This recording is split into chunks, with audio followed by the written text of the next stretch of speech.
లేరు. సరే, ఇంకొకటి నిద్రపోవడం వల్ల వచ్చే నష్టాలు కూడా సందర్భం వచ్చింది కాబట్టి నేను చెప్తున్నా.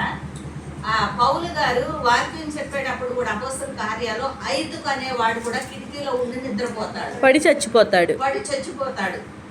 చచ్చిపోతే మళ్ళీ పౌలు గారికే పని పెడతారు, మళ్ళీ ఆయన వెళ్ళి ప్రార్థన చేసి బ్రతికిస్తాడు. అలాగూ బైబుల్లో అందుకే ప్రార్థనలో మెలకువగలిగి ప్రార్థించండి, లేదంటే మీ విరోధి అయిన అపవాది గర్జించు సింహము వచ్చి మింగేస్తాడని చెప్తున్నారు అనమాట. స్తోత్రం.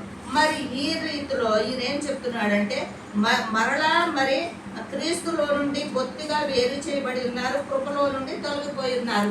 నీతి మంతుడు అవ్వాలంటే ధర్మశాస్త్రానుసారముగా ఎవ్వరు కూడా నీతి మంతులు అవ్వరు.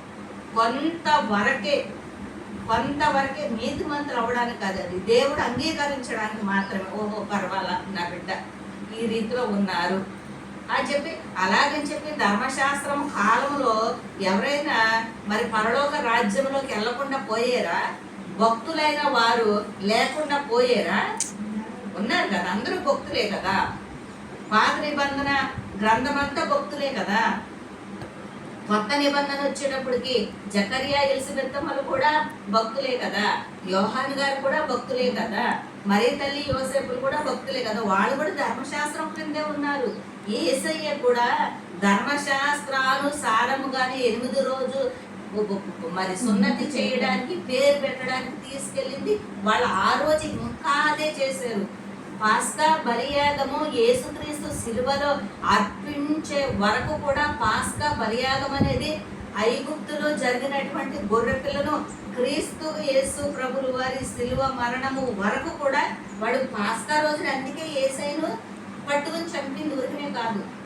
అంతకుముందు పాస్కా బలిలో ఎన్నోసార్లు యేసయ్యను చంపాలంటే మిగతా రోజుల్లో, పాస్కా రోజుల్లో కాకుండా మిగతా రోజుల్లో యేసయ్యను చంపాలని చూస్తే యేసయ్య అక్కడి నుండి వెళ్ళిపోయాడు. ఎందుకు? ఎప్పుడు పడితే అప్పుడు చావడానికి రాలైనా, ఆయన ఎప్పుడు చచ్చిపోవాలి? పాస్కా బలి రోజునే చచ్చిపోవాలి. ఎందుకని? అబ్రహాం గారు, మోషే గారు ఐగుప్తులో అర్పింపబడినటువంటి గొర్రె పిల్లకు బదులుగా ఈ పాస్కా బలి అనేటువంటి యేసుక్రీస్తు ప్రభువు వారు అర్పింపబడాలి. కాబట్టి ఆ సమయం కోసమే. అందుకనే రేపు పాస్కా అనగా ఈ రాత్రి మీరు ఎవరిని వెతుకుతున్నారు? మేము నజరేయుడు అనేసిన ఆయన నేనే. మళ్ళీ ఎవరన్నా పట్టుకెళ్ళిపోతారేమో నుంచి అక్కకి బోల్డ్ వాక్యాలు కప్పెట్టేస్తుంది. ఆ రీతిలో ఊరికే కాదు, యేసయ్య పక్కకు పారిపోయింది. నా గత కాలంలో నేను అనుకునే దాన్ని, ఎందుకు తప్పించుకెళ్ళిపోయాడు యేసయ్య? ఆయన అక్కడి నుండి తప్పించుకోవాలి.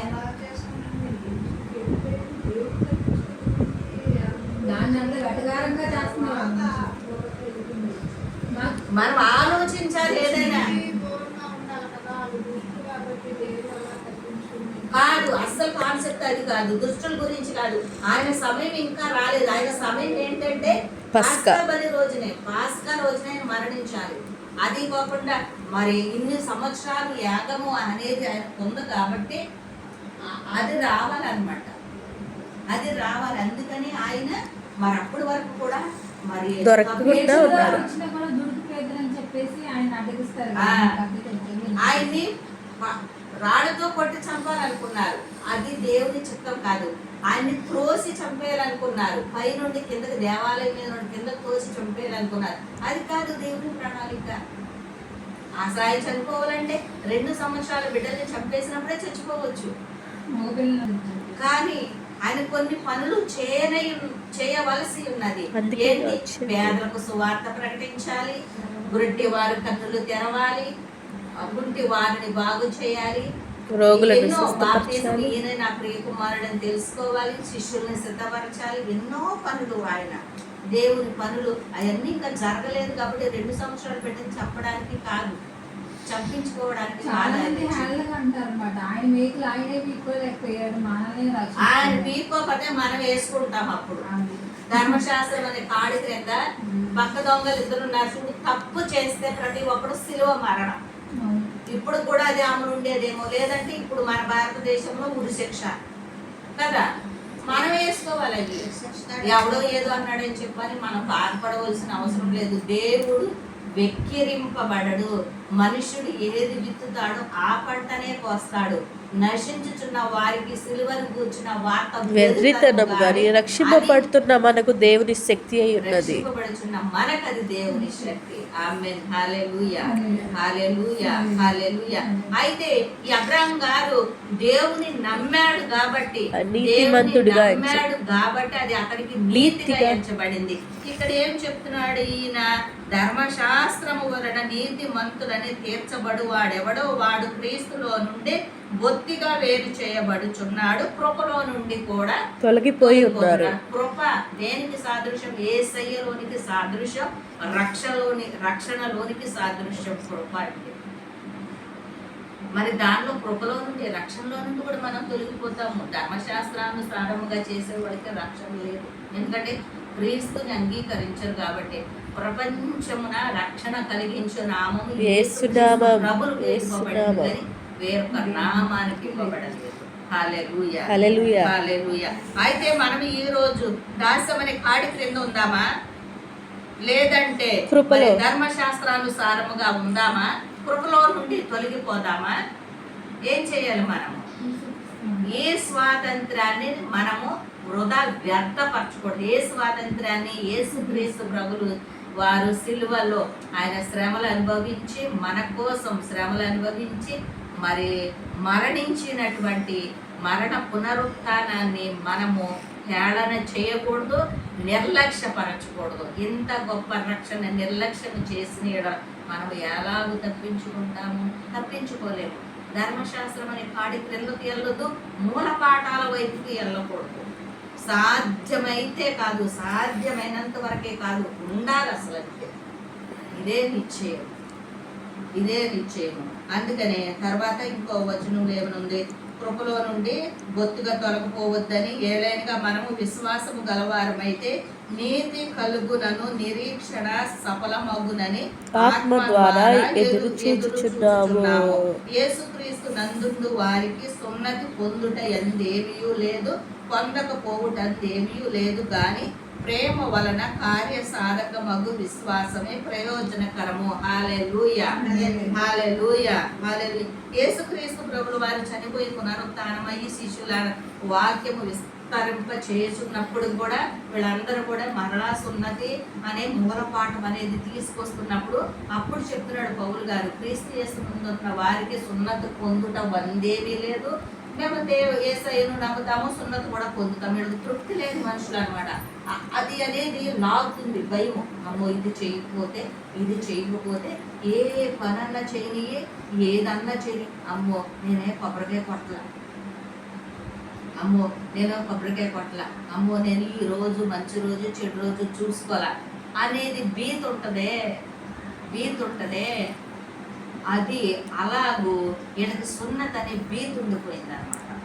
అయితే యేసుక్రీస్తు నందున్న వారికి సున్నతి పొందుట యందు ఏమీ లేదు, పొందకపోవుటందు ఏమీ లేదు. కానీ చదువు, కానీ ప్రేమ వలన కార్యసాధకమగు విశ్వాసమే ప్రయోజనకరమగును.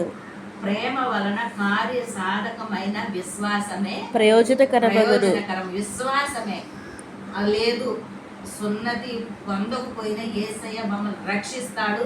అబ్రహాము కుమారులు, అబ్రహాము వంశము, అబ్రహాము సంతానం అనే మేము ఉంటాము అనే విశ్వాసం.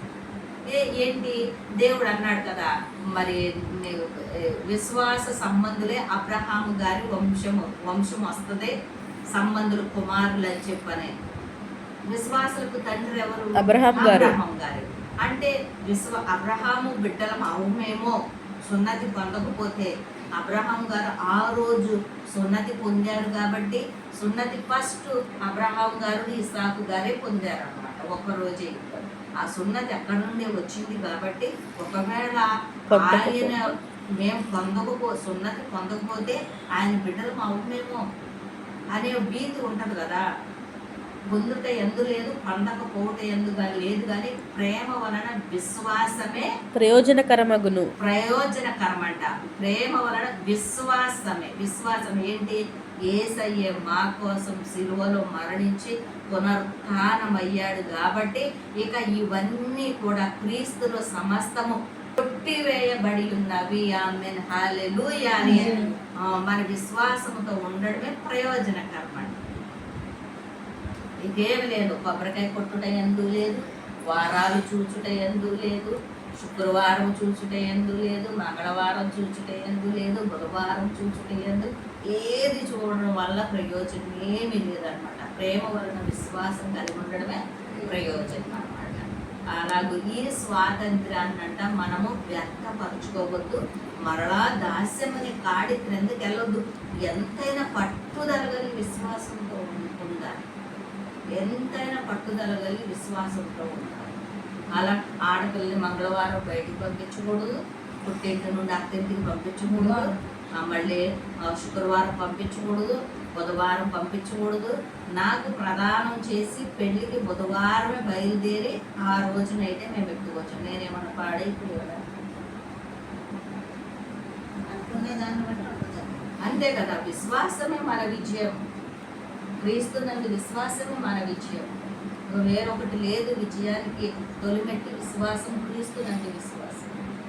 ఇంకా మూల పాఠాల వైపు వెళ్ళకూడదు. మన పితరులు తెచ్చినటువంటి మూల పాఠాల వైపు, అది ధర్మశాస్త్రమే కావచ్చు, అన్యుల ఆచారమే కావచ్చు, ఏది కూడా మూల పాఠాల వైపు వెళ్ళకూడదు అనమాట. మరణ దాస్యమని కాడి క్రిందకి వెళ్ళొద్దని చెప్తున్నారు. తర్వాత మీరు బాగుగా పరిగెత్తుచుంటిరి, సత్యమునకు విధేయులు కాకుండా మిమ్మును ఎవడు అడ్డగించెను? ఈ ప్రేరేపణ మిమ్మును పిలుచుచున్న వాని వలన కలుగలేదు. చాలు, హల్లెలూయా. ఈ గలతీ సంఘం అంట ఈ రీతిలో విశ్వాసం అనే రీతిలో బాగుగా పరిగెత్తుచున్నారు. హల్లెలూయా. ఎంత సాక్ష్యము కదా. మీరు బాగుగా పరిగెత్తుచుంటిరి, పరుగు పందెములో మీరు బాగుగా పరిగెత్తుచుంటిరి.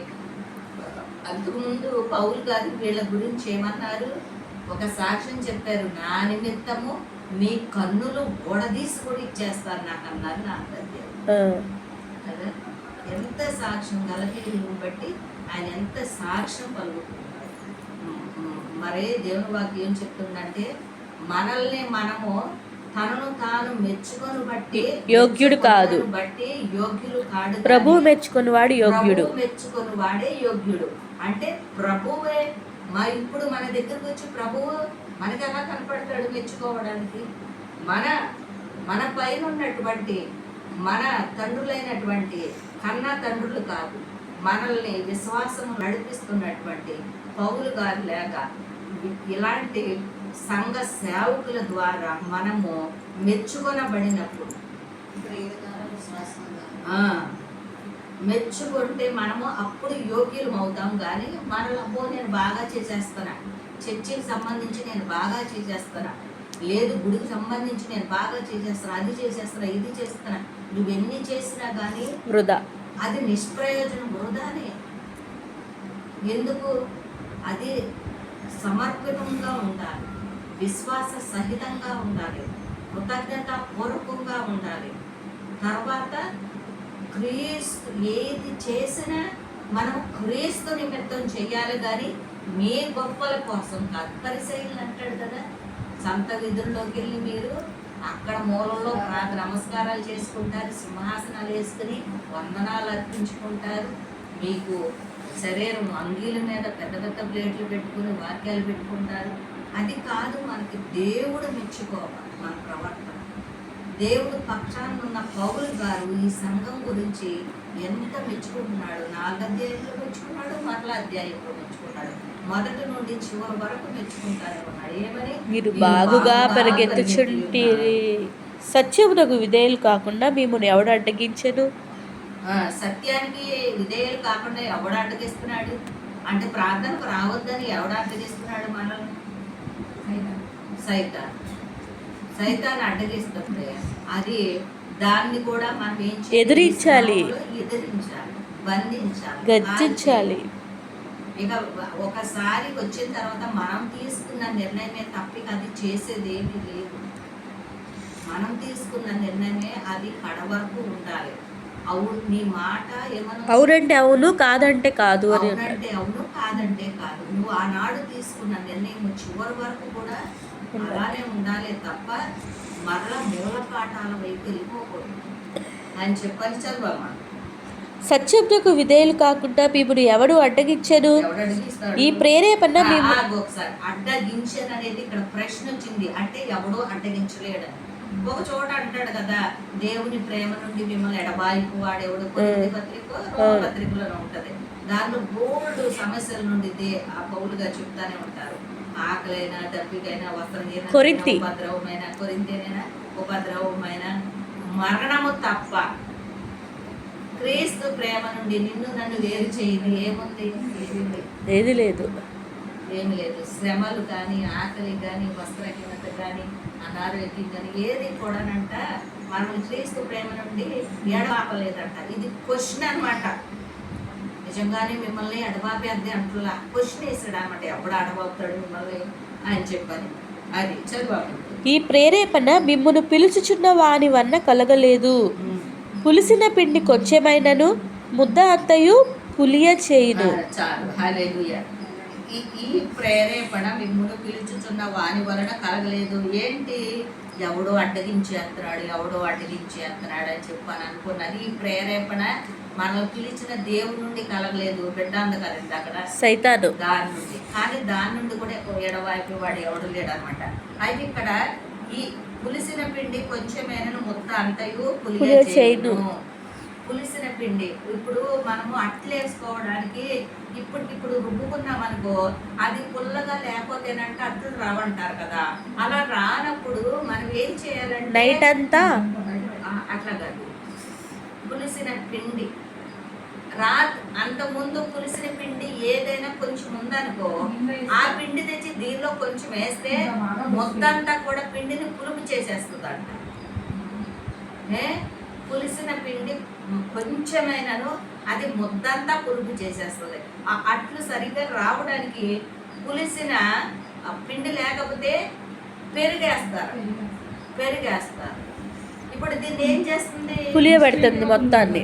కొంచెం పెరిగే దీన్ని ఏం చేస్తుంది? పులిస్తుంది. పులిసేలాగా చేస్తుంది. అందుకని మనం చేసే చిన్న తప్పైనా కానీ మన జీవితాన్ని ఏం చేస్తుందంట? దాస్యమని కాడి క్రిందకి పులిసిన పిండికి తీసుకెళ్ళిపోతుంది.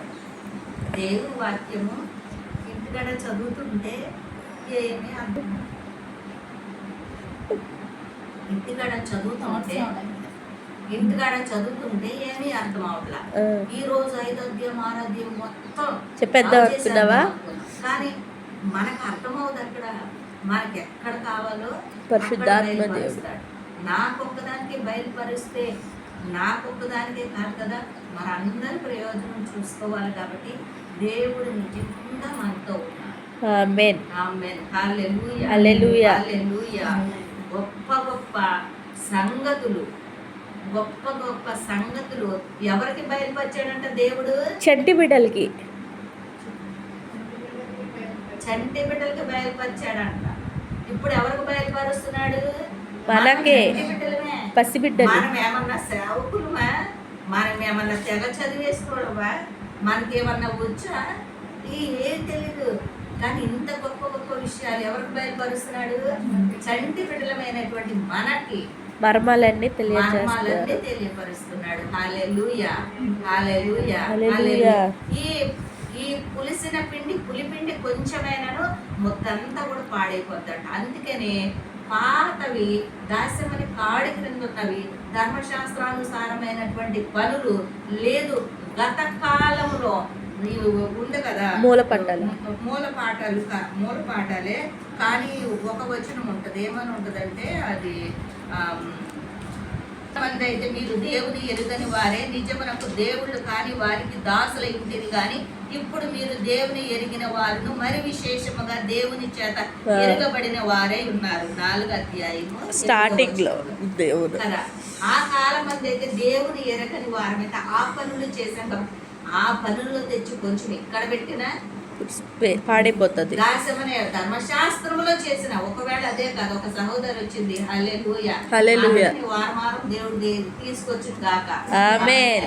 ఆమేన్. హల్లెలూయా. అయితే ఈ మనము ధర్మశాస్త్రానుసారం మన క్రైస్తవుడిదే కదా, మన యెహోవా దేవుడు ఇచ్చిన ధర్మశాస్త్రమే కదా, మోషే ద్వారా ఇచ్చిన ధర్మశాస్త్రమే కదా, దాన్ని చేద్దాము అని దేవుని నిమిత్తం అది చేసిన దాస్యమనే కాడి క్రిందకి మూలపాఠాల వైపు పులిపిండికి వెళ్ళిపోతాము. అదే కాదు, ఆ కాలమంది అయితే దేవుని ఎరిగిన వారై ఉన్నారు కదా మీరు, అది తెచ్చి ఇక్కడ పెట్టిన పులిపిండికి వెళ్ళిపోతారు, దాస్యమనే కాడి క్రిందకి వెళ్ళిపోతారు. ఇంకొకటి ఏంటి, స్వాతంత్రం లేకోకుండానే బానిసలం అయిపోతాం అన్నమాట. రెండు రకాలైనటువంటి వర్గాల్ని ఇక్కడ పౌలు గారు ఎంత చక్కగా మనకి ఆయన రాసింది ఏమో కానీ దేవుడు తండ్రి కుమార పరిశుద్ధాత్మ త్రియేక దేవుడు మనతో ఉండి మనకి నేర్పిస్తున్నాడు.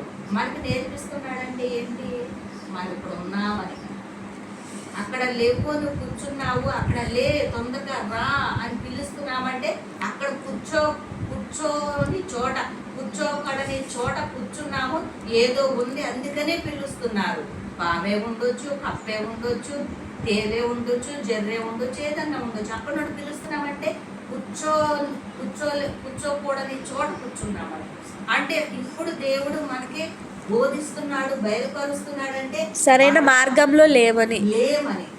మరలా దాస్యమనే కాడి క్రింద ఏదో చేదైనా వేరు మనలో ఉంది కాబట్టి దాని నుండి పూర్తిగా తొలగి దేవుని సన్మార్గంలోనికి వస్తామనేటువంటి దానిని బట్టి దేవుడు మనకి బయలుపరుస్తున్నాడు.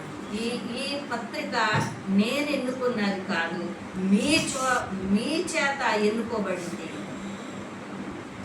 మీరు చెప్పమంటే తీసుకున్న గ్రంథమే పత్రికే ఈ గలతీ పత్రిక. అంటే దేవుడు మీరు ఇది నేర్చుకోండి, సరి చేసుకోండి, సక్ర మార్గంలోకి రండి, సరి చేసుకోండి అని చెప్పి దేవుడు మాట్లాడుతున్నాడు. ఎంతైనా మనం సరి చేసుకోవడానికి దేవుని మరి ఫలింపలేని ప్రతి కొమ్మను కూడా ఆయన ఏం చేస్తాడు, అగ్గిలో కొట్టివేసి పారేస్తారు. పారవేసి ఫలించేటు కొమ్మ మరి ఎక్కువగా ఫలించాలని ఈ పనికిరాని కొమ్మను నరికి అగ్నిలో పారేస్తారు. దేవుని వాక్యం చేత మనం సరి చేయబడాలని దేవుడు బయలుపరుస్తున్నాడు. సాధ్యమైతే మనము సరి చేసుకోవాలి, సాధ్యమైతే కాదు సరి చేసుకోవాలి. ఆయన పౌలు గారు ఇంకా ఎదర పత్రికల్లోకి వెళ్తే ఏమంటాడో తెలుసా, క్రీస్తు ముద్రలను నా శరీరం మీద నేను ముద్రించుకున్నాను అంటాడు. అందుకే ఆయన అంటాడు, నేను మంచి పోరాటం పోరాడికి అంటాడు. ఎవరు చెప్పగలుగుతారు అన్నమాట, చెప్పలేరు ఎవరు. చదువు అమ్మ, ఎక్కడ వరకు చదువు. మీరెంత మాత్రమును వేరుగా ఆలోచింపరని ప్రభువు నందు మిమ్మును గూర్చి నేను రూఢిగా నమ్ముకొనిచున్నాను. మిమ్మును కలవర పెట్టుచున్నవాడు ఎవడైనను వాడు తగిన శిక్షను భరించును. హల్లెలూయా, హల్లెలూయా. మీరెంత మాత్రమును వేరుగా ఆలోచింపరని ప్రభు నందు మిమ్మును గూర్చి నేను రూఢిగా నమ్ముకొనిచున్నాను. నేను ఈ చెబుతున్నానని మీరు బాధపడతారని, బాధపడరని నేను రూఢిగా నమ్ముచున్నాను. కొన్ని మాటలు చెప్తే కొంతమంది బాధపడతారు కదా, అలా కాకుండా పౌలు గారు ఏం చెప్తున్నారంటే, మీరెంత మాత్రమును వేరుగా ఆలోచింపరని, నేను ఇలా చెప్తున్నానని వేరుగా ఆలోచింపరని ప్రభు నందు మిమ్మును గూర్చి నేను రూఢిగా నమ్ముచున్నాను. ఎదుటివాడి మాటలు ఈయనే చెప్తున్నారు, ఈ మాటలు ఈయనే చెప్తున్నారు. అంటే ఆ బిడ్డల నిమిత్తము, ఆ బిడ్డల గురించి పౌలు గారికి సాక్ష్యం ఎంతగా తెలుసు అంటే, ఒక బిడ్డ గురించి తల్లికి తండ్రికి ఎంతగా తెలుసు. ఒకవేళ బిడ్డ గురించి తండ్రికి తల్లికి తెలవకపోవచ్చు కొన్ని విషయాల్లో, కానీ దైవ సేవకునికి సమస్తము, సంఘము గురించి సమస్తము తెలుసు. ఎందుకో తెలుసు, మాట చెప్తా. ఎలీషా గారి దగ్గర ఎవరున్నారు? ఎలీషా గారి దగ్గర ఎవరున్నారు? గెహజీ ఉన్నాడు. గెహాజీ వెళ్ళాడు కదా, నా ఆత్మ నా మనసు నీతో రాలేదా అంటాడు. పౌలు గారు కూడా ఒక చోట అట్లానే అంటాడు అనమాట. అంటే ఇప్పుడు ఎవరికి తెలిసింది? సేవకునికి. తండ్రి లాంటి ఆ యొక్క దైవ సేవకుడికి ఎంత పని చేస్తున్న బిడ్డలకే కావచ్చు, విశ్వాసకే కావచ్చు, ఎవరికైనా కానీ ఆయనకి తెలుసు. అందుకనే మీరు వేరుగా ఆలోచింపరని మిమ్మును ప్రభువును బట్టి మిమ్మును గూర్చి నేను రూఢిగా నమ్ముచున్నాను. మీరు బాగుగా పరిగెత్తుచున్నారు, మీ కనులు తీసి ఊడదీసి నాకు ఇచ్చేస్తారు. అది సాక్షి. ఒక మాట చెప్తే ఆపేస్తాము. మిమ్మును కలవరపెట్టుచున్నవాడు ఎవడైనా వాడు తగిన శిక్షను భరించును. హల్లెలూయా, హల్లెలూయా. హల్లెలూయా, హల్లెలూయా. నేను ఇక్కడ వరకు చెప్పి ఆపేస్తాను. మిమ్మును కలవరపెట్టువాడు వాడు ఎవడైనను తగిన శిక్షను భరించును. ఇది ఈ వాక్యము ఒక కాలంలో నా జీవితంలో నెరవేరింది. ఈ వాక్యం మిమ్మును కలవరపెట్టువాడు, మనల్ని ఏ విషయంలోనైనా ఇబ్బందులు పెట్టేవాడు, అది సాతానే కావచ్చు. సాతాన్ని పక్కకు పెట్టు. మనుషులు మనల్ని కలవర పెడతారు, ఇబ్బందులు పెడతారు. ఎంతగా కలవర పెడతారంటే, ఎంతగా ఇబ్బందులు పెడతారంటే, ఇవాళ ఒక మాట ఉదాహరణకు చెప్పుకుందాం. ఎవరి బిడ్డలే ఉన్నారు, ఆ బిడ్డలు బయటకు వెళ్తూ ఉంటారు, వస్తూ ఉంటారు. ఒక సక్రమమైన నడవడిక బిడ్డల్లో ఉంది. బిడ్డల్లో ఉన్నప్పుడు ఆ బిడ్డల్ని ఎవరో ఎన్నో విధాలుగా ఆ బిడ్డల్ని మరి ఏదో ఒకటి ఆ బిడ్డల్ని అనాలనో చేయాలనో అభ్యంతరం చేయాలనో చూస్తారు. కానీ దేవుడు ఏమంటున్నాడు? మిమ్మల్ని కలవరపెట్టి వాడు ఎక్కి వాడైనప్పటికీ తగిన శిక్ష భరించును. శిక్ష భరిస్తాడు ఖచ్చితంగా. నేను అనుభవపూర్వకంగా చెప్తున్నా. ఇక్కడ కాదు, నా చిన్న వయసు నుండి కూడా తగిన శిక్షను కలవర పెట్టేవారు, మనల్ని ఇబ్బంది పెట్టేవాడు, మనల్ని బాధ పెట్టేవాడు, ఖచ్చితంగా మనకి నచ్చనటువంటి పనులు మనల్ని ఇబ్బంది పెట్టేవాళ్ళు ఎవరైనా కానీ ఏం చేస్తాడంట? తగిన శిక్షకు భరిస్తారు. నేను ఒక సాక్షి విన్నాను. ఒక బిడ్డ, ఎవరి బిడ్డ 10th క్లాస్ 8th క్లాస్